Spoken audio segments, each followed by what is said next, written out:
Hello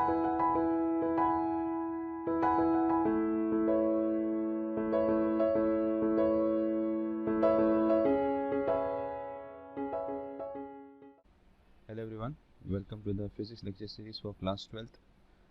आज हम structure of atoms and nuclei करेंगे। So atoms, what are atoms? या मैटर को एक्सप्लेन करने के लिए या एटम्स को एक्सप्लेन करने के लिए बहुत सारी थियरीज पास्ट में दी गई। We start with the Dalton's atomic theory. So what does this atomic theory says? इसके कुछ इंपॉर्टेंट पॉइंट्स ये था कि according to Dalton's atomic theory, matter is made up of indestructible particles called as atoms।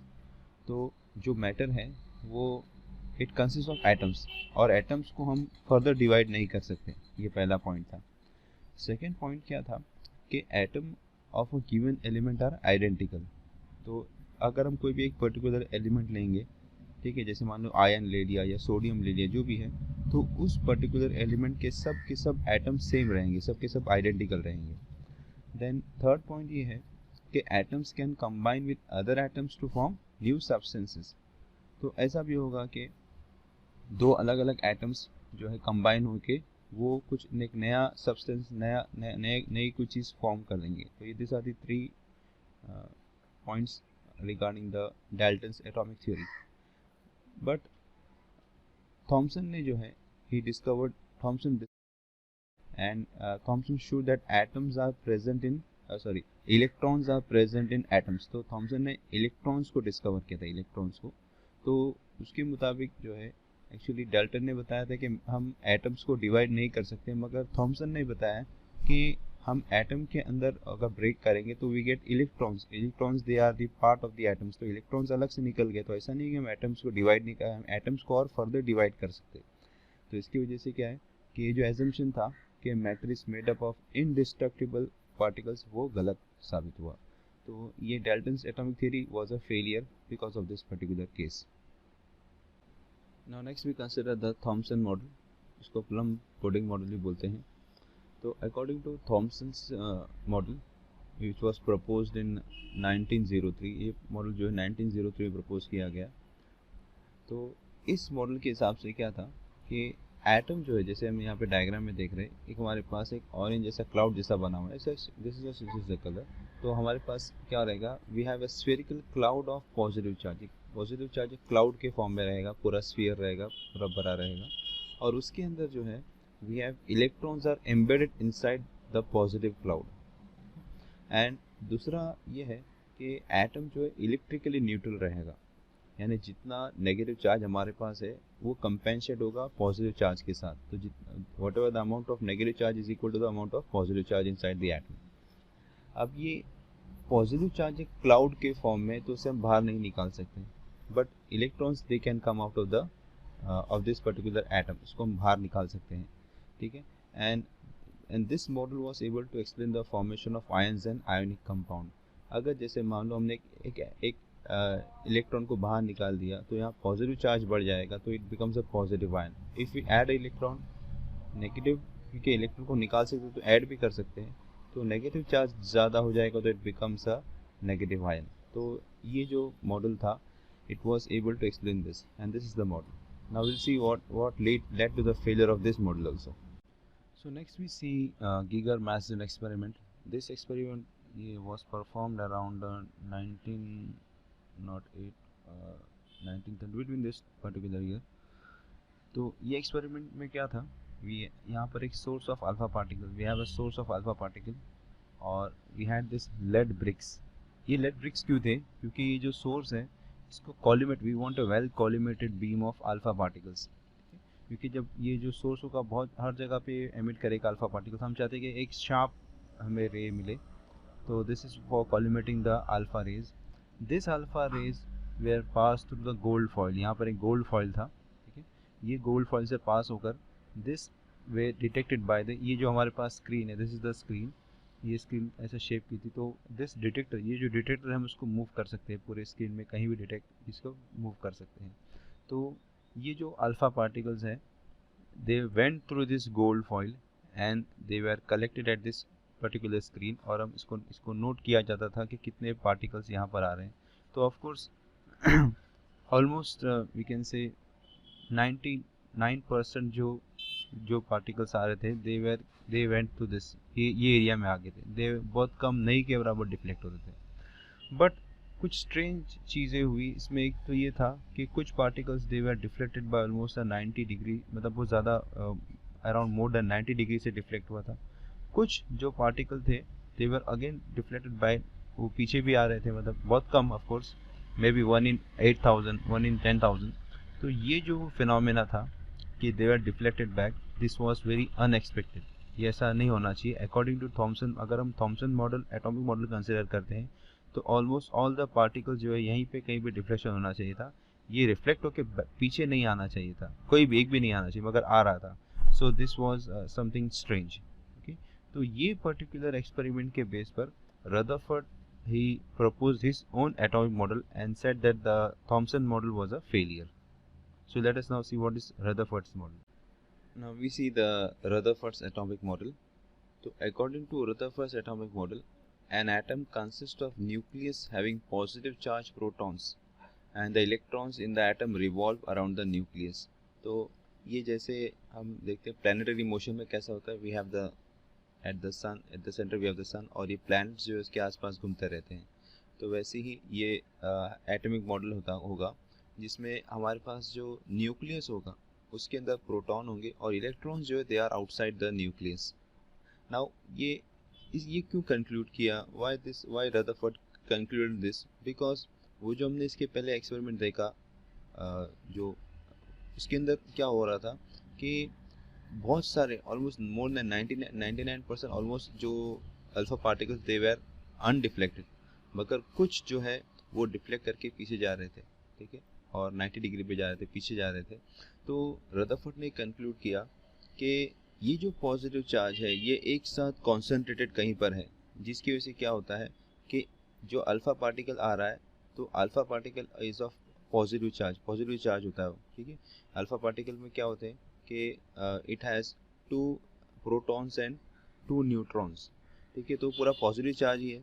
तो यहाँ पर of course ये एक बहुत बड़ा पॉजिटिव चार्ज एक साथ कॉन्सेंट्रेटेड है, तो इससे क्या हो रहा है, ये जो पॉजिटिव चार्ज की वजह से आया तो रिपल्शन बढ़ते जाते हैं, जितना करीब अगर रिपल्शन बढ़ेगा और एक पॉइंट पे होगा कि पूरा रिफ्लेक्ट बैक। जैसे हमारे पास एक बॉल है, वो बॉल को हमने कोई दीवार पर, कोई वॉल पे जब हम फेंकेंगे तो रिफ्लेक्ट करके हमारे पास आएगा। तो वैसा कोई बहुत ज़बरदस्त पॉजिटिव चार्ज यहाँ पर एक साथ कॉन्सेंट्रेटेड है, जिसकी वजह से ये अल्फा पार्टिकल रिफ्लेक्ट करके पीछे आया, ठीक है। और ये बात भी है कि क्योंकि बहुत सारे 99% जो अल्फा पार्टिकल्स है दे वेर अनडिफ्लेक्टेड, वो डिफ्लेक्ट ही नहीं हुए, इसका मतलब ये है कि बहुत बड़ा स्पेस जो है खाली स्पेस भी है, ठीक है। तो ये सब कंक्लूजन जो उस पर्टिकुलर एक्सपेरिमेंट से हुए। तो दूसरा क्या था, एंटायर मास, पूरा का पूरा मास जो एटम का वो न्यूक्लियस पे कॉन्सेंट्रेटेड है, ठीक है। यानी ऑलमोस्ट ये हम बोलेंगे the space between the orbits of the electron and the nucleus almost empty, यानी हम ऐसा बोलेंगे कि ये अगर हमारे पास यहाँ पर ये न्यूक्लियस है तो पहला ऑर्बिट इतना दूर रहे, इतनी दूरी पे रहेगा, तो ये जो स्पेस है बीच का हम बोलेंगे ये 90% स्पेस जो उसका खाली ही रहेगा, ऑलमोस्ट उससे ज़्यादा बोलेंगे हम लोग, ठीक है। तो पूरा का पूरा मास तो यहाँ पर कॉन्सेंट्रेट, और बाकी जो स्पेस है जो ऑर्बिट्स और ऑर्बिटिंग इलेक्ट्रॉन्स और ये न्यूक्लियस के बीच का ऑलमोस्ट एम्प्टी है, ठीक है, there is nothing in between them. So these were the important points about Rutherford's model.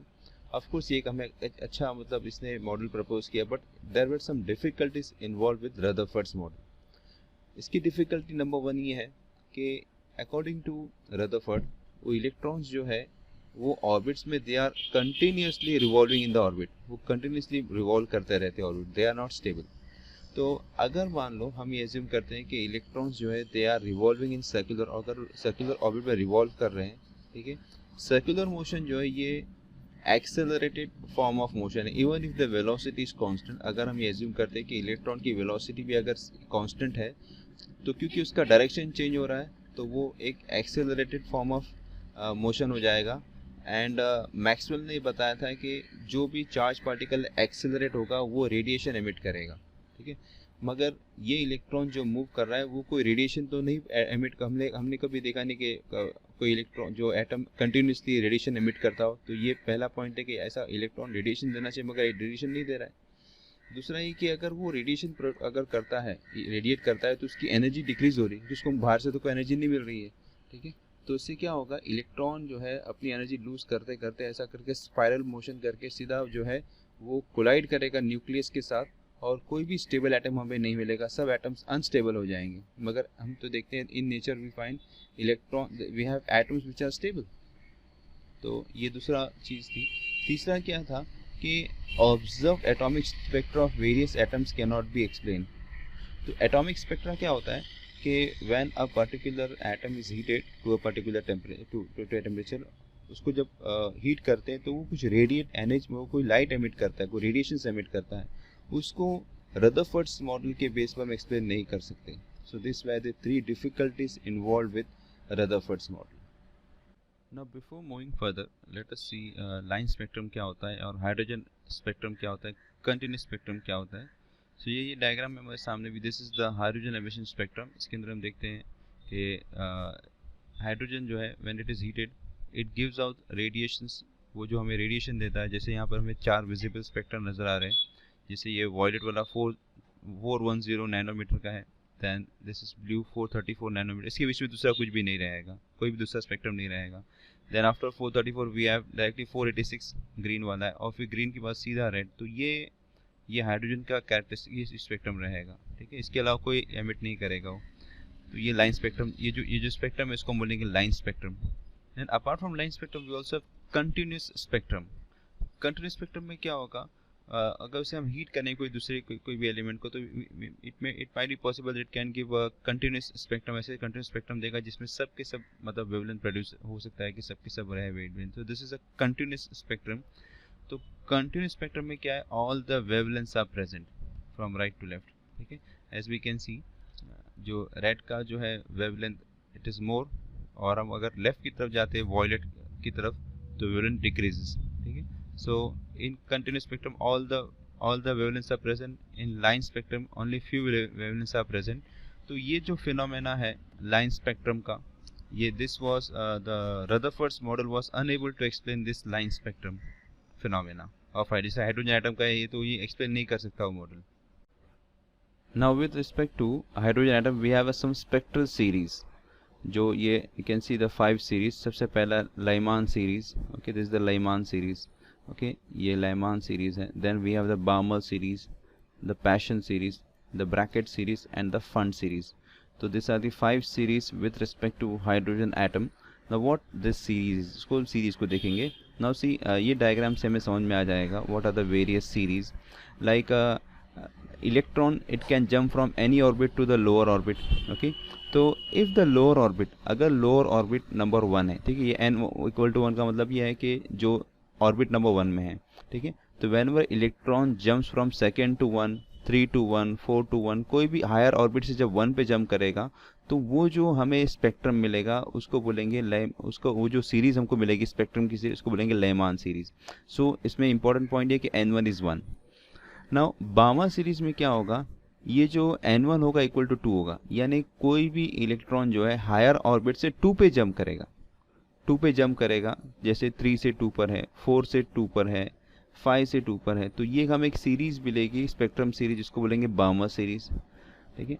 Then passion series में n इक्वल टू 3 रहे, n1 इक्वल टू 3 रहेगा, ठीक है। यानी कोई भी हायर ऑर्बिट से थर्ड पे जंप करेगा, कोई भी हायर ऑर्बिट थर्ड पे जंप करेगा, वो जो हमको सीरीज़ मिलेगी that is called as the Paschen series. Similarly for Brackett series n1 equal to 4 रहेगा, तो 5 से 4 पे, 6 पे, 4 से 4 पर जो भी ऊपर से 4 पे जंप करेगा, this is the Brackett series. End of course fund series में जो है n1 will be equal to 5, ठीक है। So this is what we get with respect to the various series. Now जो लाइमान सीरीज है it gives us a short wavelength, ठीक है, जिससे हमको शॉर्ट वेवलेंस मिलेंगे, और वो अल्ट्रा वायलेट रीजन्स के अंदर हमको जो स्पेक्ट्रम मिलेगा वो अल्ट्रा वायलेट रीजन्स में मिलेगा। इसके पहले हमने स्लाइड में देखा we had that continuous spectrum, वो सब विजिबल जो लाइट हम देख सकते हैं 400 नैनोमीटर से लेके 700 nanometre, that is called the visible spectrum, okay. Then उसके बाद बार्मर सीरीज जो है ये जो हमको मिलता है इट इज़ अल्ट्रा वायलेट, ठीक है, ये अल्ट्रा वायलेट से लेके विजिबल स्पेक्ट्रम हमको नज़र आता है। Then Paschen series it is for this infrared region, Brackett series भी इंफ्रारेड रीजन में मिलती है, और फंड सीरीज भी इंफ्रारेड रीजन में मिलती है। So Balmer series, it gives from ultraviolet as well as visible region. Now we have this formula, ये हमारे पास एक फार्मूला है जिससे हम वेवलेंथ कैलकुलेट कर सकते हैं. ओके, तो ये n1 जहाँ पर जंप कर रहा है, ठीक है, जैसे इफ़ n1 इक्वल टू 1, अगर n1 को हम 1 लेते हैं तो हम n2 की अलग अलग वैल्यू पुट करके तो हमको जो सीरीज़ मिलेगी लाइमान सीरीज़ मिलेगी, ठीक है, और उसका हम ये वेवलेंथ कैलकुलेट कर सकते हैं. R H is the रेडबर्ग्स constant. इसी हम फार्मूला डिराइव करेंगे बाद में. This formula can be will derive afterwards. So this is the formula for calculate the wavelength. अलग अलग वेवलेंथ कैलकुलेट कर सकते हैं. सिर्फ फ़र्क ये है कि n1 अगर 1 रहेगा तो वी हैव लाइमान सीरीज़, n1 अगर 2 रहेगा तो बार्मर सीरीज़, 3 रहेगा तो पैशन एंड सो ऑन. तो उसके मुताबिक n2 can be any higher values. तो ये फार्मूला है वेवलेंथ कैलकुलेट करने का.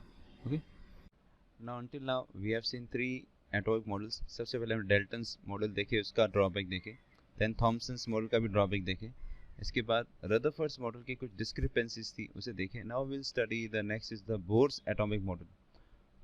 तो Bohr propose this atomic model. This are some of the postulates of Bohr's model. सबसे पहला पोस्टुलेट ये है, according to Bohr, the electrons in an atom revolve around the nucleus in circular orbits.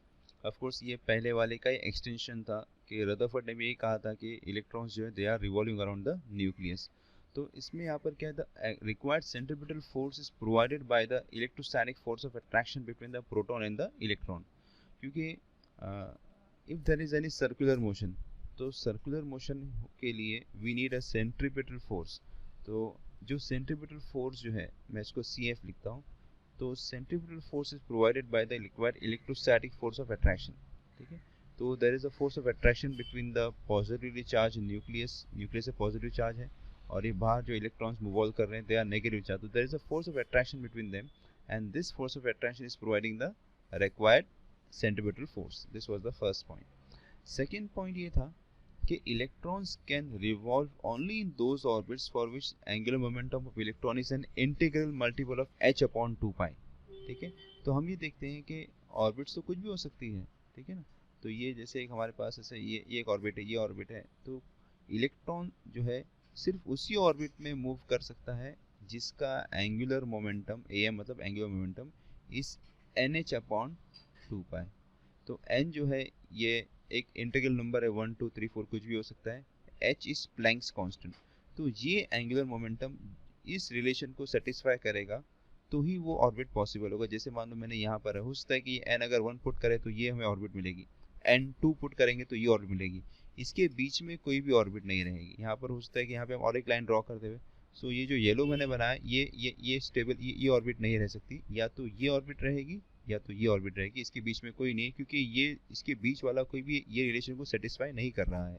ठीक है, तो as long as the electron is in the stable orbit it will not radiate. ठीक है, Rutherford के model में क्या था कि इलेक्ट्रॉन जो है, रदरफोर्ड ने बताया कि electron they are moving in circular orbit. तो ये बताया गया कि अगर सर्कुलर ऑर्बिट में मूव करते why don't they radiate, radiate करना चाहिए. तो बोर ने जो बताया कि as long as they are in the stable orbit they will move in this stable orbit without any radiation. ये जो स्टेबल ऑर्बिट है इसमें रेडिएट नहीं करेंगे. जब तक ये स्टेबल ऑर्बिट में रहेंगे, मूव करते रहेंगे, वो रेडिएट नहीं करेंगे.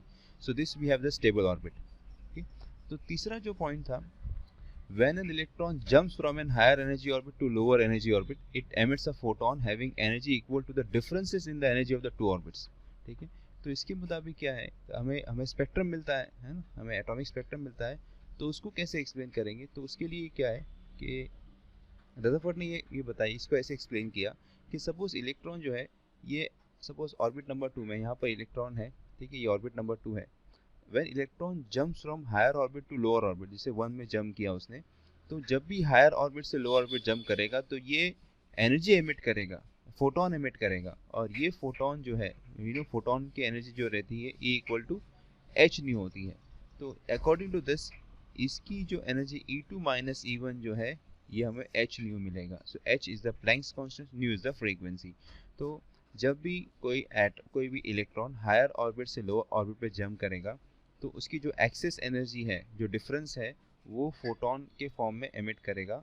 ठीक है, इसलिए हमको जो स्पेक्ट्रम नज़र आता है, कैरेक्टरिस्टिक स्पेक्ट्रम जो नज़र आता है हाइड्रोजन या किसी भी एटम का नज़र आता है, it is because of this. So this was the Bohr's atomic model. Okay, so I think that's all for this particular lecture. हम इसके बाद नेक्स्ट लेक्चर में कंटिन्यू करेंगे. Okay, thanks for watching.